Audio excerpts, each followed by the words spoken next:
বহরমপুরের প্রশাসনকে বলছি, আপনারা স্কোয়ার ফিল্ডকে একটু নজর দিন। পাবলিক প্লেসে বসে ওপেনলি সব কিস করছে, কেউ জড়িয়ে ধরছে, এগুলো তো ঠিক না। আমরা ফ্যামিলি নিয়ে এসে বসার জায়গা পাচ্ছি না।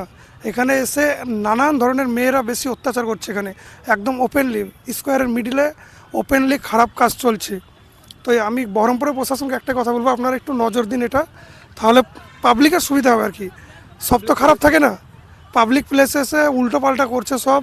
এখানে দেখতেই পাচ্ছ পুরো মাঠটাই দেখতে পাচ্ছ। এখানে চারিদিকে করবো যে স্কোয়ার ফিল্ডের কি অসভ্যতামি হচ্ছে। দাদা কেমন আছেন? আলহামদুলিল্লাহ ভালো তো।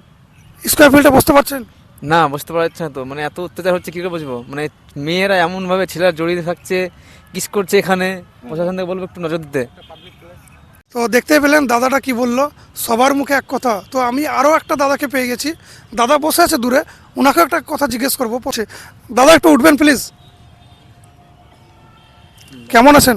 জি আলহামদুলিল্লাহ ভালো। কোথায় বাড়ি আপনার? বহরমপুর শহরেই। স্কোয়ার ফিল্ডের মানে ব্যবস্থাপনা কি মনে হচ্ছে আপনার? হ্যাঁ, সবই ঠিকঠাক আছে। তার ভিতরে একটা জিনিস বলতে চাই, বহরমপুরের একটা গৌরবময় জায়গা, সেটা হচ্ছে আমাদের স্কয়ার মাঠ। খুব ভালো একটা জায়গা, ফ্যামিলি নিয়ে আসা, বসে থাকা। তার ভিতরে কিছু কিছু জেনারেশন আছে যাদের খারাপ উদ্দেশ্যে টিউশনের নাম করে, এখানে স্কুলের নাম করে, প্রাইভেটের নাম করে এসে বসে একে উপরে জড়িয়ে চুমাচাটি, তারপরে কিসমিসগুলো যেগুলো হচ্ছে, সেগুলো প্রশাসনকে বলবো যে সেগুলো নজরদারি করে, দেখাশোনা করে যেন।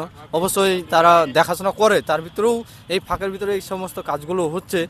আর একটা জিনিস যেটা, সেটা হচ্ছে আমাদের বাচ্চা নিয়ে বা ফ্যামিলির সঙ্গে, মা বাবার সঙ্গে এই জায়গায় আসতে পারি না। কারণ তো দেখতেই পাচ্ছেন জনগণ কি প্রকারের অসভ্যতামি চলছে। যাকে জিজ্ঞেস করছি সেই একই কথা বলছে। তো প্রশাসনকে একটাই আমি বলবো, একটু নজরদারি করুন। আপনাদের উপরে আমাদের ফুল ভরসা আছে যে স্কোয়ার ফিল্ডে সবাই জানে এখানে অসভ্যতামি একদম ছড়িয়ে যাচ্ছে দিন দিন। তো বলবো ক্যামেরাটাকে একটু ঘুরিয়ে দেখান।